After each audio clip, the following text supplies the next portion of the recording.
મંગલાચરણથી શરૂઆત કરીએ. Recording on છે. ઓમ નમો ભગવતે વાસુદેવાય. ઓમ નમો ભગવતે વાસુદેવાય. ઓમ નમો ભગવતે વાસુદેવાય. ઓમ અજ્ઞાનતિમિરાન્ધસ્ય જ્ઞાનંજનશલાકયા ચક્ષુરુન્મિલિतं येन તસ્मै શ્રી ગુરુવે નમઃ. શ્રી ચૈતન્ય મનોભીષ્ટં સ્થાપિतं येन ભૂતલે સ્વયં રૂપં કદા મह्यं દદાતિ સપદાન્તિકં. વંદેહં શ્રીગુરો શ્રીયુતપદકમलं શ્રીગુરુन् વૈષ્ણવાनं ચ શ્રીરૂપं સાગરજાतं સગણ રઘુનાથન્વિतं तं સજીવं साद्वैतं सावधूतं परिजनसहितं श्रीकृष्णचैतन्यदेवं श्रीराधाकृष्णपादान् सगण ललिता श्रीविशाखान्विताश्च. हे कृष्ण करुणा सिंधु दीनबंधु जगतपते गोपेश गोपिकान्त राधाकान्त नमस्तुते. तप्तकाञ्चन गौरांगी श्री राधे वृंदावनेश्वरी वृषभानुसुते देवी प्रणमामि हरिप्रिये. वाञ्छाकल्पतरुभ्यश्च कृपा सिन्धुभ्यः च पतितानां पावनेभ्यो वैष्णवभ्यो नमो नमः. नमो विष्णुपादाय कृष्णपृष्ठाय भूतले श्रीमते भक्तिवेदांत स्वामिनिति नामिने. नमस्ते सरस्वती देवे गौरवाणी प्रचारिणे निर्विशेषशून्यवादी पाश्चात्यदेशतारिणे. जय श्री कृष्ण चैतन्य प्रभु नित्यानंद श्री अद्वैत गदाधर श्रीवासादि गौर भक्तवृंद. हरे कृष्ण कृष्ण कृष्ण हरे हरे हरे राम राम राम राम हरे हरे राम हरे. राम राम श्रील हरे प्रभुपाद हरे की हरे जय. हरे. श्री राधा गोविंद प्रणाम. श्रील प्रभुपाद की जय. श्री राधा गोविंद प्रणाम. हरे कृष्ण सर्वे हरे ने. कृष्ण प्रभु जी दंडवत प्रणाम। धन्य प्रणाम माता जी. हरे कृष्ण अभी माता जी. हरे कृष्ण पायल माता जी. हरे कृष्ण अमित प्रभु जी. हरे कृष्ण सर्वे ने. ગઈકાલે આપણે 5મો અધ્યાય કમ્પ્લીટ કર્યો, કર્મયોગ.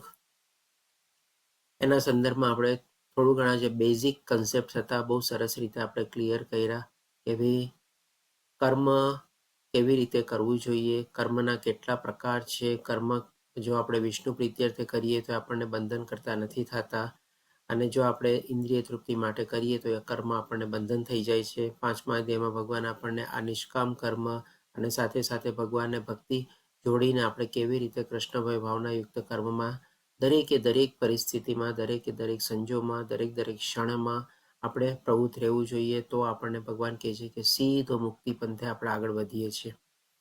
એટલે કે બહુ સરસ રીતે ભગવાન આપણને આ 2 અધ્યાયમાં આપણે કહીએ ને કે આ કલયુગમાં આપણે બધા લોકો કર્મથી બહુ આપણે કર્મ બધા કરતા હોય, પણ કર્મનો જે બેઝિક અન્ડરસ્ટેન્ડિંગ અથવા જે કેવી ભાવનાથી અને કેવા ઉદ્દેશથી કરવું જોઈએ એ બધું ઘણીવાર આપણને કન્ફ્યુઝન હોય છે. આપણે ઘણીવાર સમજીએ છીએ કે ભાઈ માનવ સેવા એ જ આપણે માધવ સેવા છે, સારા કર્મો કરું છું, કોઈનું ખરાબ ઈચ્છતો નથી, દિવસ રાત મારા કર્મમાં એકદમ 100% પૂરું આપીને કરું છું, એ જ આપણે કર્મયોગ છે. પણ એકચ્યુઅલી એ હકીકતમાં કહીએ ને તો નિષ્કામ કર્મ હોઈ શકે આપણું, પણ કર્મયોગ નથી થતું. જ્યાં સુધી આપણે ભગવાનને એમાં જોડીને ન ચાલીએ, ભગવાનની ભક્તિ એમાં ન જોડીએ અને ભગવાનની સાથે સંલગ્ન ન થઈએ, ત્યાં સુધી આપણે ન તો આપણે નિષ્કામ કર્મયોગને ફળીભૂત કરી શકીએ છીએ અથવા તો આપણે આપણા મનુષ્ય જીવનને પણ આપણે સાર્થક કરી શકીએ છીએ. તો આ બધી આપણે બેઝિક અન્ડરસ્ટેન્ડિંગ બધી આપણે સરસ રીતે સમજી લીધી. હવે આપણે 6થા અધ્યાયમાં આગળ વધશું. 6થો અધ્યાય છે આપણે ધ્યાન યોગ. હવે આ ધ્યાન યોગ ભગવાન આપણને શેના સંદર્ભમાં બતાવે છે? તો તમને ખ્યાલ હોય તો 4થા અધ્યાયમાં જ્યારે ભગવાન આપણને અલગ અલગ પ્રકારના યજ્ઞો બતાવે છે, 10 પ્રકારના યજ્ઞો બતાવે છે 4થા અધ્યાયમાં ભગવાન આપણને. તો એમાં એક અષ્ટાંગ યોગ આવે છે અને એ શ્લોકમાં ભગવાન આપણને અષ્ટાંગ યોગનું આપણને સંબોધે છે. તો 4થા અધ્યાયના 28મા શ્લોકમાં ભગવાન કહે છે કે કોઈ વળી ઉગ્ર વ્રત ધારણ કરી અષ્ટાંગ યોગ યજ્ઞ કરનારા હોય છે.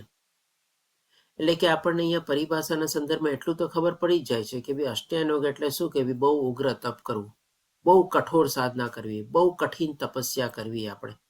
અને એ બધી સાધના તપસ્યા કેવી રીતે શેના સંદર્ભમાં છે? તો કે ભાઈ આપણા શરીરના સંદર્ભમાં. તો એક રીતે જો જોવા જઈએ ને તો આરંભિક સ્ટેજમાં અથવા તો પ્રિલિમિનરી સ્ટેજમાં જે અષ્ટાંગ યોગ કરતા હોય છે ને ત્યાં જ આપણે કહે કે ખોટા છે. કારણ કે એ લોકો એના શરીરથી છે ને આ બધું કઠોર સાધના અને તપસ્યા કરવા માંગતા હોય છે. જ્યારે સાચું આત્મજ્ઞાન શું છે? એ આપણે આ શરીર જ નથી, આપણે તો આત્મા છીએ. તો પછી સુકામી શરીરથી દ્વારા એટલી કઠોર સાધના અને તપસ્યામાં એમાં પ્રવૃત્ત થવું જોઈએ. આપણે થોડું ઘણું સમજી લીધેલું છે અત્યાર સુધી બધા અધ્યાયોના સંદર્ભમાં કે ભાઈ કળિયુગમાં આપણે આ અષ્ટાંગ યોગને આપણે ફોલો કરી જ ન શકીએ. લેવલ 1માં પણ આપણે આ બેઝિક ચીજ સમજેલી હતી. પણ અહીંયા તો જેમ ભગવાન આપણને પરિભાષા આપતા પહેલા જ આપણને એની ખાસિયત જે બતાવે છે ને એ દ્વારા જ આપણે સમજી શકીએ કે ભાઈ આ જે લોકો અષ્ટાંગ યોગ અને ધ્યાન યોગમાં જે પ્રવૃત્ત થતા હોય છે કેવી રીતે પેલું પગથિયું જે લોકો ખોટું ભરે છે આપણને. કારણ કે શરીર સમજીને એ લોકો એવી શરીરની કઠોર સાધના અને તપસ્યામાં લાગે છે. તો આપણે તો શરીર જ નથી, એના કરતા ઊંચું જ્ઞાન આપણે ધરાવીએ છીએ કે ભાઈ આપણે તો આત્મા છીએ. તો એના સંદર્ભમાં આપણે જોઈએ કે ભાઈ આજના વખતમાં આપણને અષ્ટાંગ યોગ આપણે ફોલો કરી શકવાના નથી અને પ્રેક્ટિકલી પોસિબલ પણ નથી.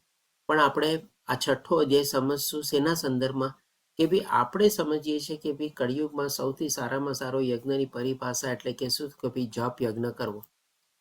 આપણે હરે કૃષ્ણ મહામંત્રોનો જપ જપીએ છીએ.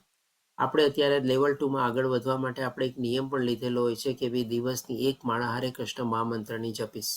હરે કૃષ્ણ કૃષ્ણ કૃષ્ણ હરે હરે, હરે રામ રામ રામ હરે હરે. મિનિમમ એક.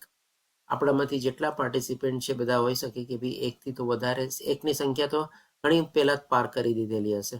અત્યારે કદાચ 2, 4, 8, 10, 12, 16 માળા સુધી કદાચ કરતા હશે તમારે. કોક તો એવા હશે કે 16 માળાથી પણ વધારે કરતા હશે. તો આપણે આ કળિયુગમાં આપણે જપ યજ્ઞ જ ફોલો કરવાનો છે. પણ સાથે સાથે ભગવાને જે અષ્ટાંગ યોગ આપણને બતાવ્યો છે તો અષ્ટાંગ યોગમાં આપણને 8 સ્ટેપ્સ બતાવશે. એટલા જ માટે અષ્ટ કહેવાય છે. તો એ 8 સ્ટેપ્સને આપણે છે ને આપણા જપ યજ્ઞમાં પણ આપણે એને ફોલો કરી શકીએ છીએ. જપ યજ્ઞમાં પણ આપણે એને લાગુ કરી શકીએ છીએ આપણને બેટર રિઝલ્ટ મળવા માટે, સારું પરિણામ મેળવવા માટે.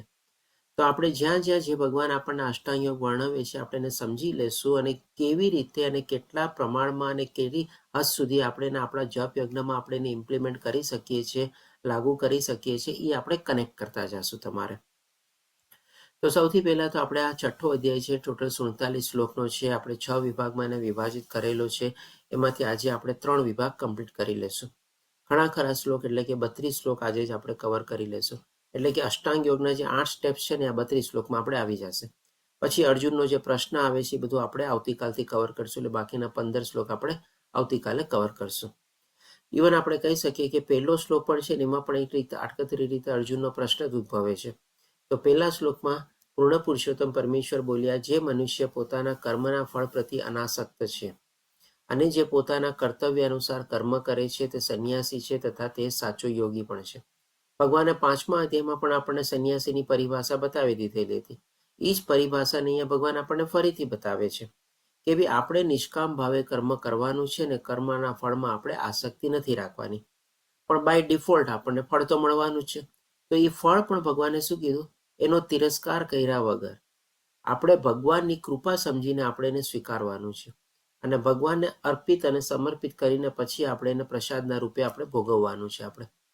અને સાથે સાથે ભગવાન પણ કહે છે જે પોતાના કર્તવ્ય અનુસાર કર્મ કરે છે. કર્તવ્ય અનુસાર એટલે કે ભાઈ આપણે સ્વધર્મની ડેફિનેશન આપણે અલગ અલગ રીતે જાણી હતી કે ભાઈ આપણે સમય, સંજોગો, પરિસ્થિતિ પ્રમાણે, આપણા ગુણ, લાયકાત, કાબિલિયત પ્રમાણે, આપણી ઉંમર પ્રમાણે, બધા પ્રમાણે સ્વધર્મની પરિભાષા અલગ અલગ થઈ શકે છે આપણે અને અલગ અલગ બદલાઈ પણ શકે છે. એટલા જ માટે ભગવાન કહે છે કર્તવ્ય અનુસાર. જે પરિસ્થિતિ, જે સંજોગોમાં, જે લાયકાત કાબિલિયત પ્રમાણે આપણું જે કર્તવ્ય હોય એના પ્રમાણે આપણે કર્મ કરવાનું છે. ફળની આશા નથી રાખવાની. તો ભગવાન કહે છે સંન્યાસી છે અને તે સાચો યોગી પણ છે. નહીં કે ભાઈ આપણે જંગલમાં જઈને ભગવાનની સાધના અને તપસ્યામાં પ્રવૃત્ત થવાનું છે. અને પછી ભગવાન આપણને એ પણ બતાવે છે કે એને નહીં કે જે અગ્નિ પ્રગટાવતો નથી અને કર્તવ્ય કર્મ કરતો નથી. તો આ શેના સંદર્ભમાં ભગવાન આ બે ચીજ આપણને બતાવે છે. આ આપણે કહી શકીએ કે વધારે એ લોકોને લાગુ પડે કે જે લોકો જંગલમાં જઈને અથવા તો એકાંત સ્થળે જઈને ભગવાનની સાધના અને તપસ્યામાં અથવા તો કઠોર તપસ્યામાં, ઉગ્ર તપસ્યામાં પોતે પ્રવૃત્ત થવાની ઈચ્છા રાખે છે. કારણ કે એ લોકો શું છે, અગ્નિ ન પ્રગટાવવાનો મતલબ શું કે ભાઈ એ લોકો જ્યારે જંગલ અને ત્યાં લોકો સાધના અને તપસ્યા કરવા જાય ત્યારે જે શરીરના નિર્વાહ માટે જે લોકોને ખોરાક જોતો હોય ને એ ખોરાક પણ એ લોકો અગ્નિ પ્રગટાવીને ન બનાવે. તમારે આપણે જેમ અત્યારે આપણા ખાદ્ય જે સામગ્રી હોય, ભગવાનને પણ જે આપણે ભોગ ધરાવીએ એમાં ઘણી બધી સામગ્રી, વ્યંજનો આપણે એમાં અગ્નિનો ઉપયોગ કરીએ છીએ. ત્યારે આ લોકો શું કરે, અગ્નિનો ઉપયોગ ન કરે. એટલે કે ત્યાં ખાલી આપણને ફળ અને પાંદડાને એ લોકો ખાઈને લોકો પોતાની આજીવિકા ચલાવે. ક્યારેક ધૂળ ખાઈને પણ એ લોકો આજીવિકા ચલાવે, ક્યારેક પોતાની હવા ખાઈને પણ પોતાના શરીર ઉપર નિર્ભર રહીએ. કારણ કે એવી સિદ્ધિ અને એવી લોકો એમાં આગળ વધવા માટે પ્રયાસ કરતા હોય તમારે. એટલા માટે ભગવાન કહે છે કે અગ્નિ પ્રગટાવતો નથી અને કર્તવ્ય કર્મ. કારણ કે એને કર્તવ્ય કર્મ એટલે કે એવી દુનિયાદારીના બધા કર્તવ્ય કર્મો એને પોતાનો સ્વધર્મ પણ છોડી દીધો હોય તમારે. કેવળ અને કેવળ આ સાધના અને તપસ્યામાં જ એને ઇન્ટરેસ્ટ હોય તમારે. એટલા માટે ભગવાન કહે છે કે જે પોતાના કર્તવ્ય કર્મ કરતો નથી, સ્વધર્મ નિર્ધારિત પ્રમાણે કર્તવ્ય કરતો નથી, નિયત કર્તવ્ય કર્મ કરતો નથી અને કેવળ ભગવાનને પ્રાપ્ત કરવા માટે આવી શારીરિક સાધના અને તપસ્યામાં પ્રવૃત્ત થઈને અગ્નિ પ્રગટાવતો નથી, એને સાચો યોગી અથવા તો સાચો સંન્યાસી ન કહેવાય. કારણ કે ત્યાં જઈને પણ એને ભટકવાના ઘણા બધા ચાન્સીસ છે તમારે. પછી હવે અર્જુન પૂછે છે, આગળ વધતા પહેલા અર્જુન ભગવાન કહે છે કે હે પાંડુપુત્ર, જે સંન્યાસ કહેવાય છે તેને જ તું યોગ અર્થાત પરમ બ્રહ્મ સાથે યુક્ત થવું જાણ. તો કે ભાઈ સંન્યાસની પરિભાષા જેમ ભગવાને આપણને આપી દીધી, એ સંન્યાસ દ્વારા આપણે પણ આ સંસારમાં રહીને આપણા તેને કે ભગવાન આપણને 5મા અધ્યાયમાં કેવી રીતે આપણે જીવન મુક્ત જીવી શકીએ અને કેવી રીતે આ સંસારમાં રહીને પણ સંસારી સાધુ જીવન જીવી શકીએ, એ બધાના આપણને લક્ષણો પણ બતાવ્યા. તો એ ભગવાન આપણને કહે છે કે તે જ તું યોગ અર્થાત પરમ બ્રહ્મ સાથે યુક્ત થવું જાણ. કે ભાઈ નિષ્કામ ભાવે કર્મ કરવાનું, ફળની આશા નહીં રાખવાની, જે મળે ભગવાનને અર્પિત કરીને આપણે પ્રસાદ તરીકે ગ્રહણ કરવાનું અને સાથે સાથે ભગવાનની ભક્તિમાં આપણે પ્રવૃત્ત રહેવાનું, સંલગ્ન રહેવાનું. દરેક સમય, દરેક સંજોગ, દરેક ક્ષણમાં આપણે ભગવાનને ક્યારેય આપણે ભૂલવાના નહીં. તેના માટે ભગવાન કહે છે, કારણ કે ઇન્દ્રિય તૃપ્તિ માટેની ઈચ્છાનો ત્યાગ કર્યા વિના કોઈ મનુષ્ય કદાપી યોગ થઈ શકતો નથી. કારણ કે જો ભગવાનને પ્રાપ્ત કરવા હોય ને તો આપણે ભૌતિક દુનિયાના સુખ, સગવડ, મોહ, માયા, આકર્ષણ, ઇન્દ્રિય તૃપ્તિના વિષયો, એ બધા પ્રત્યે તો પ્રભુત્વ મેળવવો જ પડશે આપણે. એના વગર આપણે ભગવાનને ક્યારેય પ્રાપ્ત ન કરી શકીએ. ભગવાન એના માટે આપણને સરસ મજાની ભક્તિનું સાધન આપી દીધું છે કે જેમ જેમ ભગવાનની ભક્તિમાં આપણે પ્રવૃત્ત થશું ને આ બધી મલિનતાઓ આપણા મનમાંથી બધી દૂર થશે, આપણું મન વિશુદ્ધ થશે અને એવું વિશુદ્ધ ભાવના અને વિશુદ્ધ મનથી આપણે ભગવાનની ઓર શુદ્ધ ભક્તિમાં આપણે આગળ વધી શકશું આપણે. એટલા જ માટે ભગવાન કહે છે કે આ બધી ઈચ્છાઓનો તો ત્યાગ આપણે કરવો જ પડશે તમારે, one or the other way, આજે નહીં તો કાલે. એના વગર આપણે ભગવાનને પ્રાપ્ત નહીં કરી શકીએ. તો હવે આપણે જોઈએ આગળ વધતા હજી 3જા શ્લોકમાં ભગવાન કહે છે કે અષ્ટાંગ યોગમાં નવોદિત સાધક માટે કર્મ એ સાધન કહેવાય છે અને યોગમાં ઉન્નત થયેલા મનુષ્ય માટે સર્વ ભૌતિક કાર્યોનો ત્યાગ એ સાધન કહેવાય છે. એટલે કે ભગવાન હવે અષ્ટાંગ યોગ આપણને પ્રારંભ કરે છે અને અહીંયા આપણને ભૂમિકા આપે છે અને ભૂમિકાના સંદર્ભમાં આપણને ભગવાન પહેલા બતાવે છે કે ભાઈ અષ્ટાંગ યોગમાં જે લોકો આગળ વધવા માટે ઈચ્છા ધરાવે છે એમાં એના 2 ભાગલા પાડી દે છે અથવા તો 2 વિભાજન કરીને બતાવે છે. કારણ કે એક કોણ છે તો કે જે નવોદિત છે, હજી નવો છે, એને અષ્ટાંગ યોગ શરૂ કર્યો છે, અને એક શું છે જેમાં ઘણો એને ઉન્નત થઈ ગયો છે તમારે અથવા તો આગળ વધી ગયો છે. એટલે કે એવી રીતે ભગવાન એમાં 2 ફાટા પાડે છે આપણે. તો નવોદિત સાધક માટે કર્મ એ સાધન કહેવાય છે. તો એના માટે કર્મ શું છે? પોતાના ઇન્દ્રિયો અને પોતાના મન ઉપર કાબુ મેળવવું એ સૌથી પહેલુંનું બેઝિક સ્ટેપ છે. કારણ કે આપણે ભક્તિ યોગ કરીએ કે આપણે અષ્ટાંગ યોગ ફોલો કરીએ, બંનેમાં આપણે કીધું ને ઇન્દ્રિયોના વિષયો, મન ઉપર કાબુ તો મેળવવો જ પડશે. તો જે લોકો આવી રીતે નવા અષ્ટાંગ યોગમાં પ્રવૃત્ત થાય છે એના માટે પણ બેઝિક સ્ટેપ શું છે? આપણે જે માની લો નવા આપણે સ્કૂલમાં જે આપણે દાખલ થઈએ ત્યારે આપણને પાટી અને પેન આપે તમારે. પાટી અને પેન આપીને આપણને શું કરે? એકડો એક કરી અને એકડો આપણે ઘૂંટે આપેલો હોય પાટીમાં અને આપણે એને પેનથી ઘૂંટે રાખવાનો હોય ને તમારે. એટલે કે નવોદિત જે સાધક હોય છે ને એના માટે આ ઘૂંટવાનું કામ હોય છે. શું ઘૂંટવાનું કામ? તો કે મનની અને ઇન્દ્રિયોના બધાના ઉપર એને કાબુ મેળવવાનો. તો એ એના માટે સાધન કહેવાય છે. અને જે યોગમાં ઉન્નત થયેલા એટલે આગળ વધેલા, એટલે હવે જેને માની લ્યો આપણે હવે જેમ જેમ આપણે આગળ વધીએ સ્કૂલમાં ત્યારે આપણને એકડેથી 10 આવડી ગયા, ટેબલ્સ આવડી ગયા, કક્કો આવડી ગયો, બારાખડી આવડી ગઈ, એ આવડી ગયા, બધું આવડી ગયું. હવે આપણે શું કરીએ આગળ? નવા પેરેગ્રાફ વાંચીએ, નવા પાઠ વાંચીએ, તમારે આખા ચેપ્ટર વાંચીએ તમારે, અથવા તો ગણિતના એકડાને બધા ટેબલને બધું શીખાવે એટલે આપણે મેથેમેટિક્સના પ્રોબ્લેમને સોલ્વ કરીએ તમારે. તો હવે આપણે થોડા એડવાન્સ થઈ ગયા ને. તેવી જ રીતે ભગવાન કહે છે યોગમાં જે ઉન્નત થયેલો છે એના માટે શું છે? ભૌતિક કાર્યોનો ત્યાગ એ સાધન છે. હવે એને કોઈ ભૌતિક કાર્ય કરવાના નથી. આ ચીજ ભગવાને આપણને 3જા અધ્યાયમાં પણ બતાવી દીધું હતું કે મુક્તિ માટે તો કેને કે ભાઈ ઇન્દ્રિયો ઉપર સંયમ અને ભક્તિયુક્ત કર્મ બંને ઉત્તમ છે, પણ આ 2માંથી વધારે શ્રેષ્ઠ કોણ છે? તો કે ભક્તિયુક્ત કર્મ.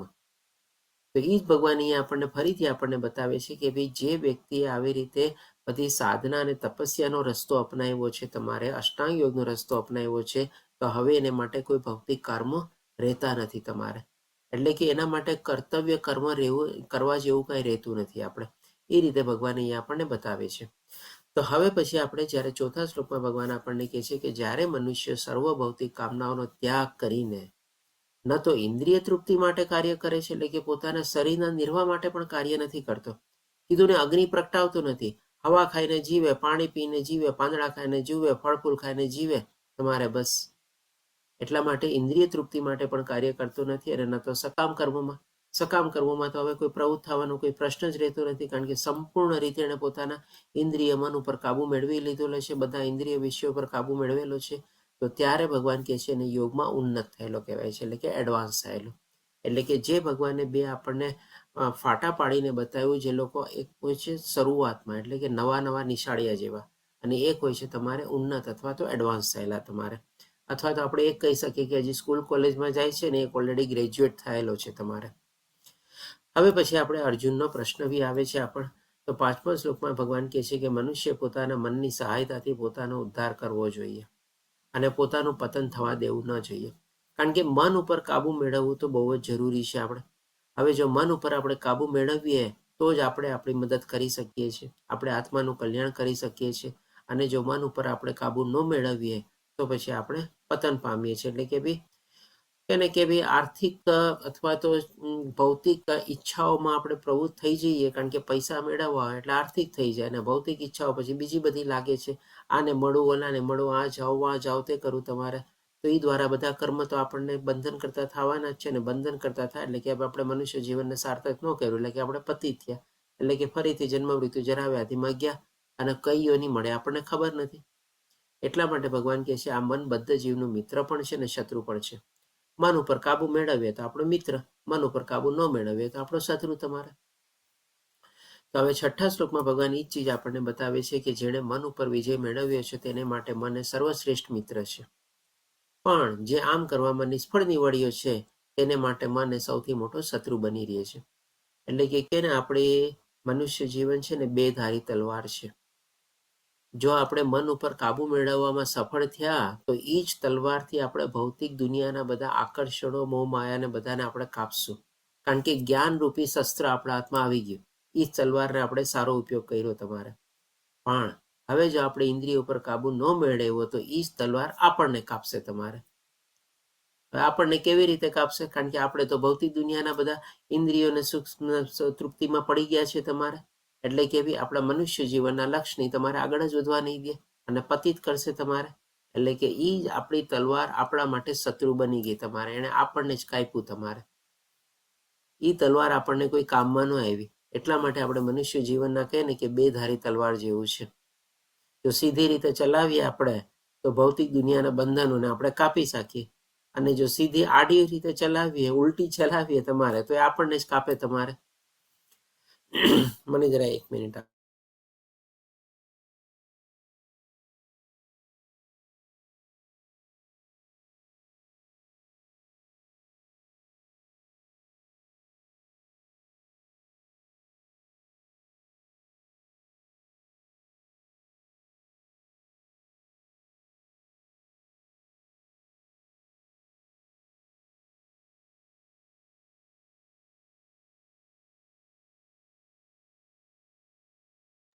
હરે કૃષ્ણ. હરે કૃષ્ણ. પ્રભુજી કીર્તન લઈ લો, થોડી વાર પ્રભુજી કઈક કામે લાગે છે. હરે કૃષ્ણ કૃષ્ણ કૃષ્ણ હરે હરે, હરે રામ રામ રામ હરે હરે, હરે કૃષ્ણ કૃષ્ણ કૃષ્ણ હરે હરે, હરે રામ રામ રામ હરે હરે, હરે કૃષ્ણ કૃષ્ણ કૃષ્ણ હરે હરે, હરે રામ રામ રામ હરે હરે, હરે કૃષ્ણ કૃષ્ણ હરે હરે હરે રામ રામ રામ હરે હરે હરે કૃષ્ણ કૃષ્ણ કૃષ્ણ હરે હરે હરે રામ રામ રામ હરે હરે હરે કૃષ્ણ કૃષ્ણ કૃષ્ણ હરે હરે હરે રામ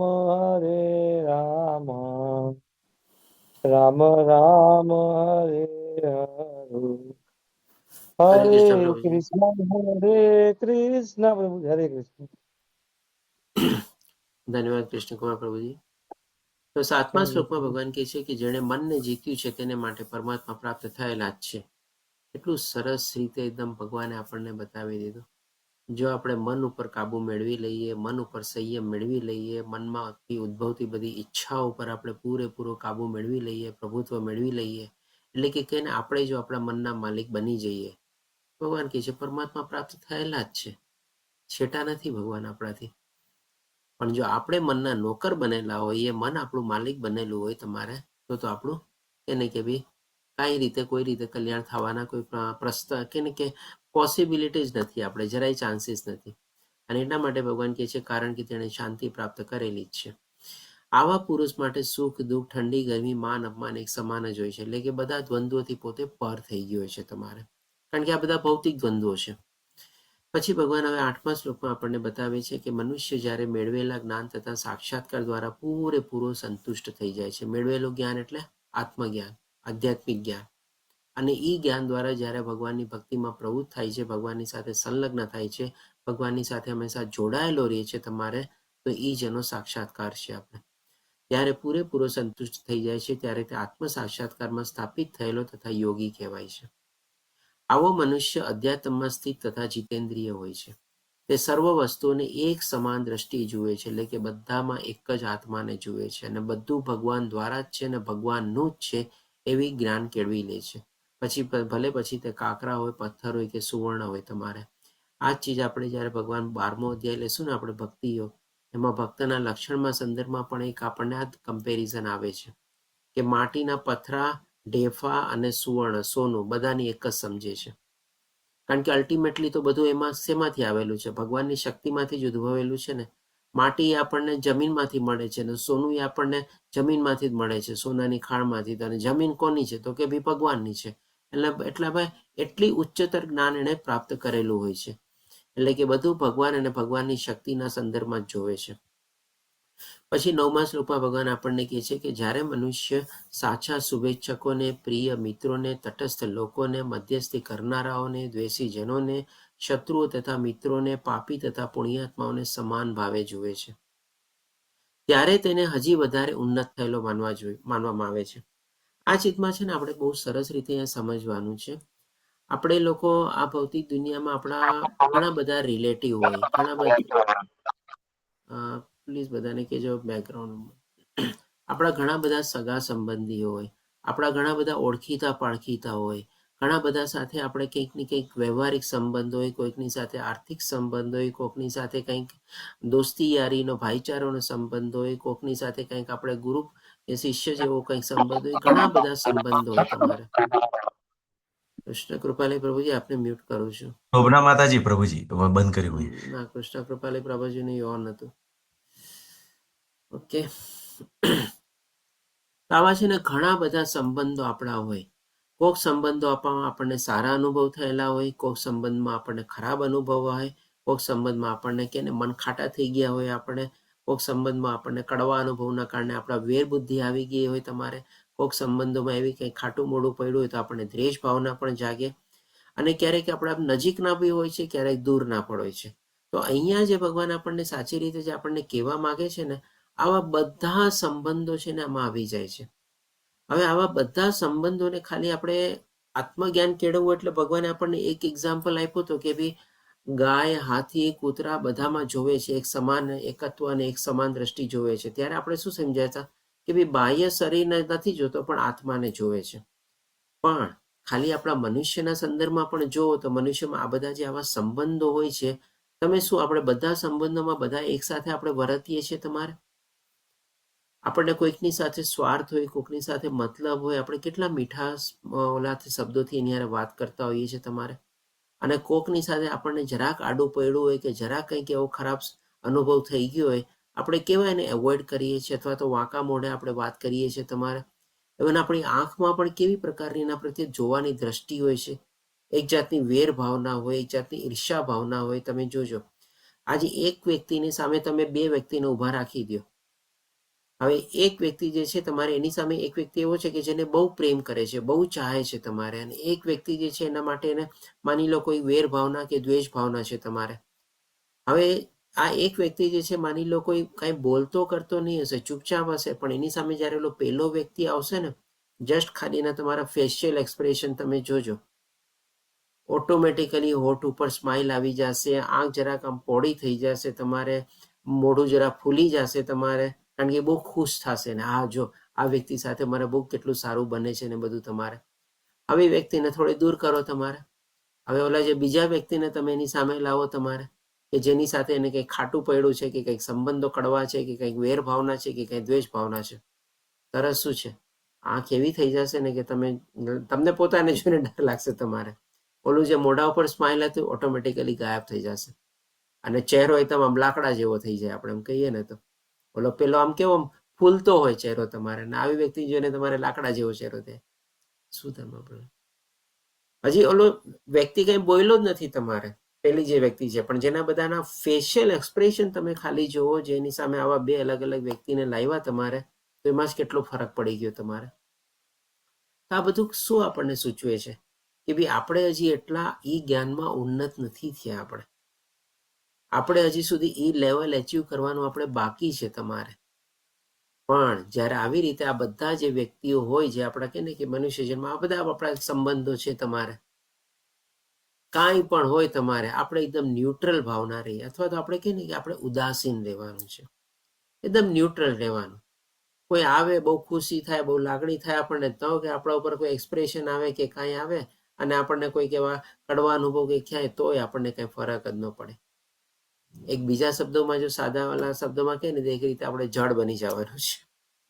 આપણા મનમાં કરુણા, દયા બધું છે તમારે, પણ આવી પ્રતિક્રિયા સંદર્ભમાં છે ને આપણે થોડું ઘણું ન્યુટ્રલ ભાવના કેળવવાની છે.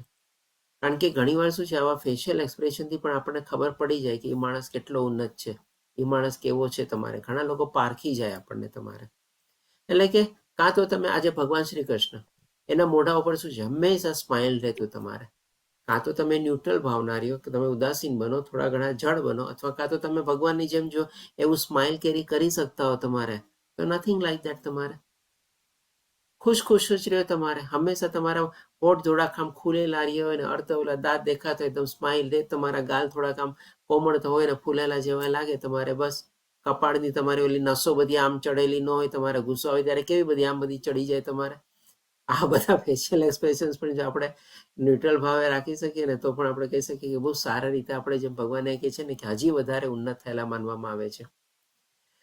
હવે પછી ભગવાન આપણને 10મા શ્લોકમાંથી આપણને બધા 8 સ્ટેપ શરૂ કરે છે. આપણે હવે આમાં શું છે કે ભાઈ આપણે શ્લોક્સની કન્ટિન્યુઅસલી સિક્વન્સમાં મેન્ટેન કરશું, 10, 11, 12, 13. પણ એ જે 8 સ્ટેપ્સ છે ને, એ કદાચ તમારે થોડાક આગળ પાછળ આવી શકે એમ છે. ઇવન આપણે ગઈકાલે આપણે 2 શ્લોક 5મા અધ્યાયના 27 અને 28મા શ્લોક પણ આજે લઈશું, કારણ કે એ પણ અષ્ટાંગ યોગના 8 સ્ટેપ્સમાં આપણે કવર થાય છે. એટલા માટે તો જસ્ટ એ રીતે આપણે સમજવાની કોશિશ કરશું. અહીંયા સૌથી પહેલું ભગવાન આપણને, સૌથી પહેલા તો 8 સ્ટેપ્સ બધાને ખબર છે કે નહીં? કોણ ફટાફટ બોલી જશે? 8 સ્ટેપ્સ કોને યાદ છે? એકદમ સિક્વન્સમાં બોલો. ચાલો. હરે કૃષ્ણ. આપણે લેવલ 1માં લઈએ છીએ 8 સ્ટેપ્સ, અને એના પર થોડા ઘણા ઓલા પિક્ચર ને ફોટો પણ લઈએ છીએ કે ભાઈ આજના તારીખમાં યોગ અને યોગા અને બધાનો સંદર્ભ શું છે ને એ બધું. હવે બધાથી પરે આપણે થવાનું છે તમારે, કારણ કે એ બધા ફોટા ચિત્રથી શું છે, લોકોને પેલા આપણે આકર્ષિત કરીએ છીએ, કરવા માટે હોય છે. પણ હવે તો આપણે અહીંયા ગુહ્ય જ્ઞાન લેવાનું છે. તો 8 સ્ટેપ્સ તો યાદ છે કે નહીં કોઈને? કોઈક તો બોલો 8 પ્રભુજી હરે સ્ટેપ્સ. કૃષ્ણ. જી બોલો હરે કૃષ્ણ. જી. યમ નિયમ આસન પ્રત્યાહાર ધારણા સમાધિ ધ્યાન ને કયું ના બાકી માતાજી, રહ્યું? તમે વચ્ચે એક ભૂલી ગયા. યમ, નિયમ, આસન, પછી શું છે? તમે પ્રત્યાહાર બોલ્યા, વચ્ચે એક ભૂલી ગયા. ધારણા પ્રાણાયામ. પ્રાણાયામ યમ, નિયમ, આસન, પ્રાણાયામ, પ્રત્યાહાર, પછી તમારે ધરણ, ધ્યાન અને સમાધિ. ધ્યાન. એવી રીતે છે. ઓકે, તો થોડું બધું આ યાદ કરતા જાઓ, થોડું સ્ટ્રોંગ કરતા જાઓ. આપણે ઉન્નત થવાનું છે, આપણે આગળ વધવાનું છે તમારે ભક્તિ માર્ગમાં પણ. તો અહીંયા ભગવાન પહેલું આપણને યમ એટલે કે ભાઈ એક્સટર્નલ ડિસિપ્લિનથી આપણને આપણે કહીએ કે શરૂ કરે છે આપણે. એટલે કે અધ્યાત્મવાદીએ પોતાના શરીર, મન તથા આત્માને હંમેશા પરમેશ્વરમાં તલ્લીન રાખવા જોઈએ. આપણે જો આધ્યાત્મિક માર્ગમાં જેમ કીધું ને કે ભાઈ આ બધી ચીજોને આપણે આપણા માળા જપવાના અથવા તો જપ યજ્ઞમાં કનેક્ટ કરશું. તો આપણે માની લો માળા જપવા બેઠા હોઈએ ત્યારે પણ શું છે, આપણા શરીર, મન અને આત્માને હંમેશા ભગવાનની સાથે જોડીને રાખવાના. કાં તો ભગવાનનો સામે કોઈ ફોટો રાખવાનો, તમારે છબી રાખવાની, અથવા તો આપણે એક દીવો પણ રાખી શકીએ. એના ઉપર આપણે ધ્યાન કેન્દ્રિત કરવાનું છે અને ભગવાનમાં મન ઉપર આપણે આપણું મનને લગાડવાનું છે. અને તેણે એકાંત જગ્યાએ એકલા રહેવું જોઈએ. આપણે નોર્મલી જો માળા કરતા બેસતા હોઈએ તમારે, તો એકલામાં રહીએ ને તો વધારે સારું તમારે. અને આધ્યાત્મિક માર્ગમાં એ એક પકડે ને કે બહુ સારો કે એને આગળ વધવા માટે પ્રતિક્રિયામાં આપણને બહુ મદદ કરે છે તમારી એકાંત અને એકલતા. ઘણીવાર આપણને નુકસાન પણ કરે, પણ શું છે, ઘણી ખરી જગ્યાએ આપણને ફાયદો થાય છે. તો આપણે માળા જ્યારે જપીએ, આપણે આપણી એક સ્થાન અથવા એક જગ્યા નિર્ધારિત કરી લેવાની. એ જગ્યા ઉપર બેસીને સમય પણ નિર્ધારિત કરી લેવાનો. એ પ્રમાણે આપણે માળા જપવા માટે બેસી જવાનું. અને બહુ સાવધાનીપૂર્વક પોતાના મનને હંમેશા વશમાં રાખવું જોઈએ. એટલે કે બી પ્રયત્ન પૂરેપૂરા આપણે કરવાના.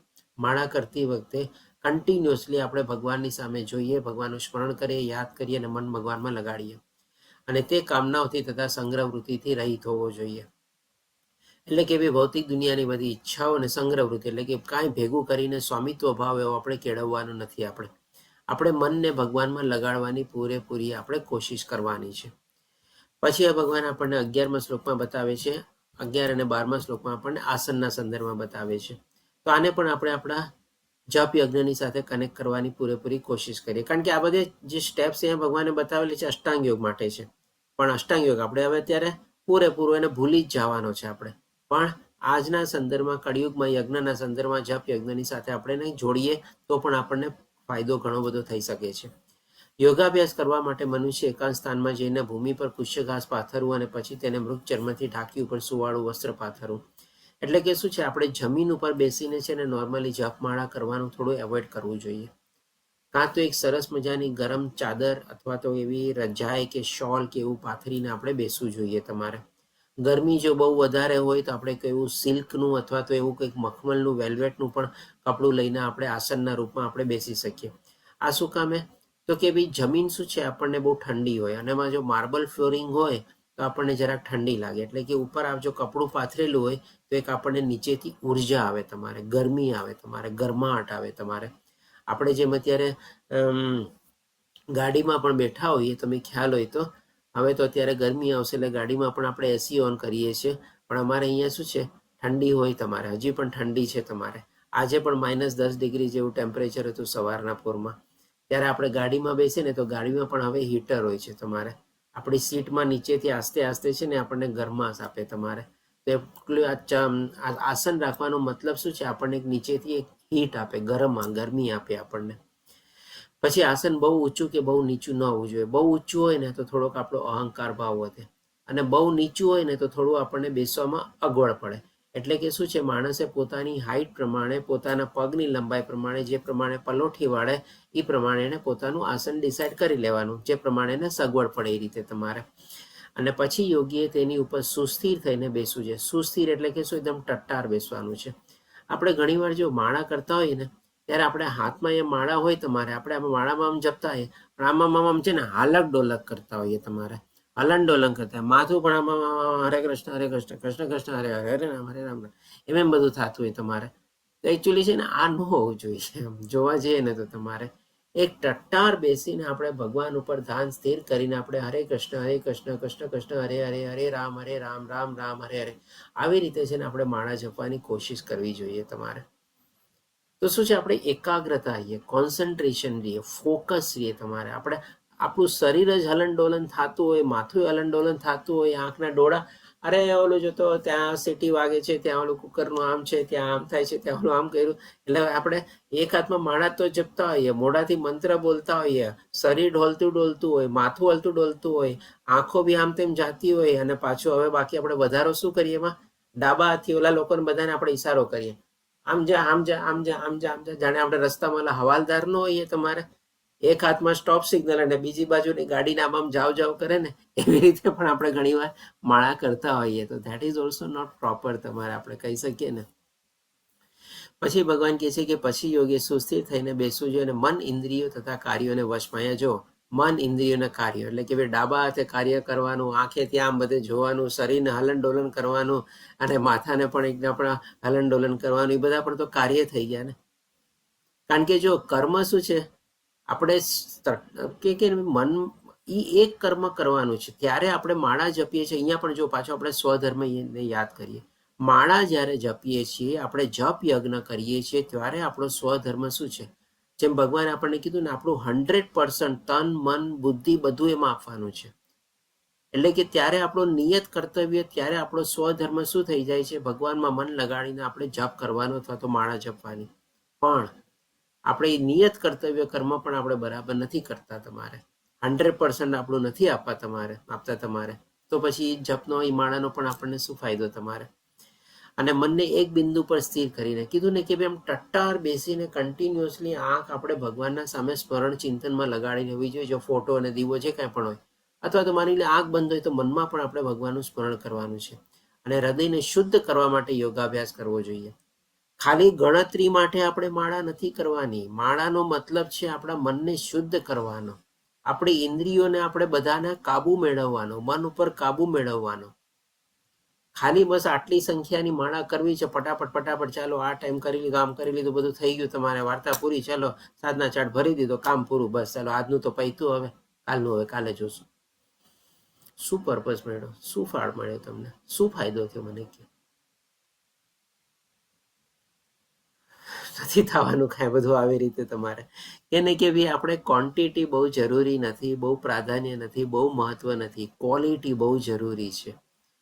ભગવાન એ બધું આપણને ઈસો સમજાવે છે, ક્વોલિટી કેવી રીતે આપણે સુધારવાની, ક્વોલિટી ઉપર આપણે ધ્યાન આપવાનું છે આપણે. પછી એ ભગવાન આપણને 13મા શ્લોકમાં આસન વિશે જેવો આગળ વધતા બતાવે છે. 13મા અને 14મા શ્લોકમાં યોગીએ પોતાનું શરીર, ગરદન, માથું ટટ્ટાર સીધું ટટ્ટાર રાખવું જોઈએ. જેમ કે આપણે કીધું ને, શરીરનો હલડલ થતું હોય, ગરદન હલડલ થતું હોય, માથું હલડલ થતું હોય, તમારે હાથ આમાં ઇશારા બધા કરતા હોઈએ, તમારે તો એ બધું નથી કરવાનું આપણે અહીંયા. અને નાકના અગ્રભાગ પર દ્રષ્ટિ સ્થિર રાખવી જોઈએ. તો ભગવાન તો અહીંયા ત્યાં સુધી બતાવે છે કે ભાઈ આપણી દ્રષ્ટિ પણ કેવી રીતે અને કયા પોઝિશનમાં હોવી જોઈએ. અને આ પ્રમાણે સ્થિર તથા સંયમિત મનથી ભય રહી તથા વિષય જીવનથી પૂર્ણ રીતે મુક્ત બ્રહ્મચારી થઈને મનુષ્ય અંતઃકરણમાં મારું ચિંતન કરવું જોઈએ અને મને જ પોતાનું અંતિમ ધ્યેય માનવું જોઈએ. ભક્તિ માર્ગમાં આગળ વધવા માટે પણ આ બધી ચીજો આપણે ફોલો કરવી જરૂરી છે. ત્યારે શું છે, એવી શુદ્ધ ભક્તિમાં આપણે આગળ વધી શકશું. અથવા તો એ ભક્તિમાં શુદ્ધ ભાવના કેળવીને એવો ભાવ પણ આપણને ક્રિએટ થશે, એવો રસ ક્રિએટ થશે.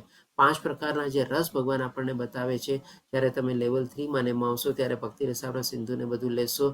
અલ્ટિમેટલી શુદ્ધ ભક્તિનો ભાવાર્થ અથવા તો કે ને કે ભાઈ પુરુષાર્થ જ છે કે ભાઈ આપણે એ પુરુષાર્થમાં આગળ વધીને આપણે એ રસ કેળવવા માટે આપણે પ્રવૃત્ત થઈએ. તમારે પછી ભગવાન હવે આપણને આગળ વધતા 15મા શ્લોકમાં પ્રત્યાહાર વિશે બતાવે છે. જેમ મેં કીધું ને, 8 સ્ટેપ સિક્વન્સમાં નહીં આવે, તમારે આપણે શ્લોક સિક્વન્સમાં લઈએ છીએ. વચ્ચે પ્રાણાયામ ભગવાને આપણને હજી પછી લેશે, કારણ કે એ આપણે 5મા અધ્યાયના 27 અને 28મા શ્લોકમાં આવે છે. તમારે તો 15મા શ્લોકમાં ભગવાન પ્રત્યાહાર વિશે બતાવે છે કે આ સ્ટેજ એવો છે કે જ્યારે સંપૂર્ણ રીતે આપણે ઇન્દ્રિયો પર કાબુ મેળવેલો હોય, મન ઉપર કાબુ મેળવેલો હોય, અથવા તો આપણી મન અને ઇન્દ્રિયોના ભૌતિક અસ્તિત્વથી આપણે અલગ તારવી દીધી હોય. તમારે આપણે તો આ પ્રમાણે ભગવાન કહે છે કે શરીર, મન તથા કર્મોમાં હર હંમેશ સંયમનો અભ્યાસ કરતો સંયમિત મનવાળો યોગી આ ભૌતિક અસ્તિત્વ સમાપ્ત થયે ભગવત ધામ અથવા તો કૃષ્ણલોકને પ્રાપ્ત કરે છે.